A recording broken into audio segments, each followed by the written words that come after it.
And we begin with that massive parasite outbreak. The Cyclospora outbreak expanding across the country. With the FDA reporting that contaminated lettuce has sickened people nationwide, once again, we're confronting the question, how safe is our food? And as David Pogue now tells us, it's complicated. This tiny microbe has been making a lot of Americans sick, really sick. Just ask Jessica Mallard. I wasn't feeling well. The pain in my stomach was like unbearable. The parasite is called Cyclospora. It gives you, and I'm sorry to have to say this, debilitating, explosive diarrhea that can last for weeks. Since May, more than 11,000 cases of this miserable illness have been reported in 41 states. I'm still fatigued. Like I'm really, really weak. The FDA believes that the biggest outbreak this season, the one affecting 9 states so far, came to us aboard contaminated iceberg lettuce from Mexico. That lettuce was shipped nationwide by Taylor Farms, a huge distributor that supplies thousands of groceries and restaurants. We've never seen anything like this. This is just an astonishingly large outbreak, record-setting outbreak. Susan Main is an adjunct professor at the Yale School of Public Health. She ran the Food Safety Department of the FDA from 2015 to 2023. Cyclospora comes from human feces. So how did that get on the lettuce? It could be inadequate bathroom facilities, inadequate hand washing facilities. Somehow that water is getting contaminated from some other source, sewage, some other source. Almost half of all foodborne illnesses come from fruits and vegetables, in part because we usually don't cook them before eating. These outbreaks are financially devastating to farmers, suppliers, and restaurants. And so, after a 2006 spinach contamination, the West Coast farming industry resolved to self-regulate. FDA said, do not eat spinach, right? And that literally affected every grower, provider of spinach in the country. So California said, we need to do something from a food safety standpoint. The Leafy Greens Marketing Agreement was born, a coalition of farmers who've agreed to adopt food safety protocols more stringent than the government's. We met CEO Tim York last year. They join voluntarily, but once they join, they must follow our rules. We have to do it. You know, any kind of outbreak is detrimental to our industry.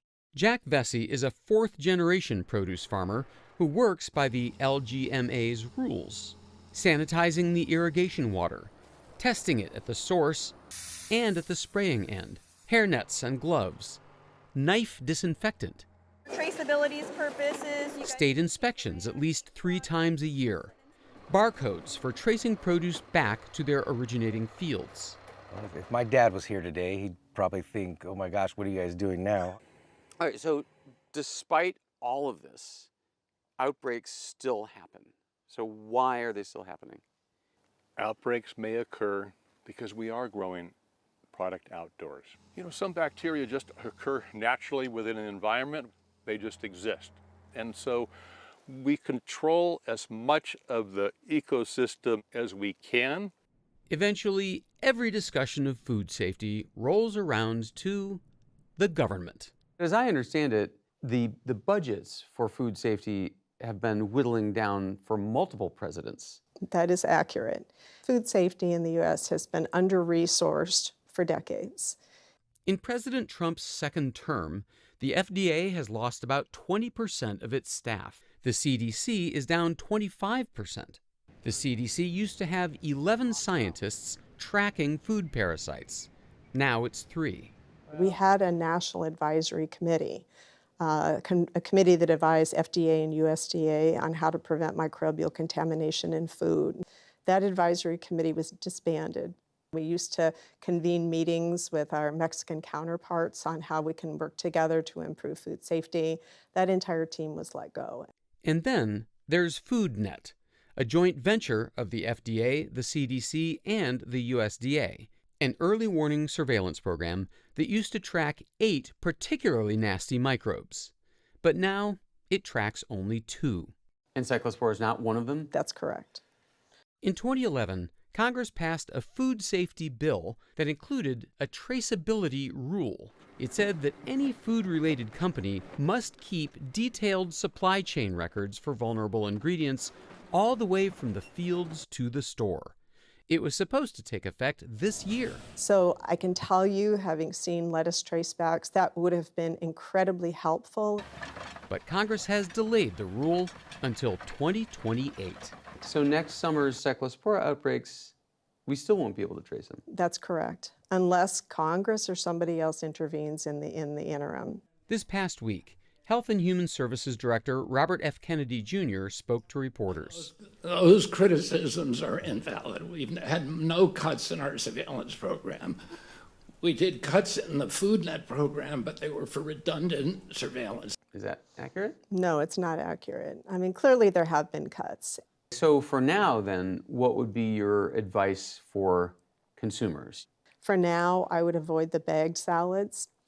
And the reason is that a little bit of contamination can be spread more broadly through bagged salads. According to former FDA food safety head Susan Main, this summer's outbreaks are more than just another headline. This is a national wake-up call. We want our dollars to be spent protecting public health and protecting health. And so I hope people will make that message clear, because I haven't talked to a single person from either party that wants to see unsafe food on our tables.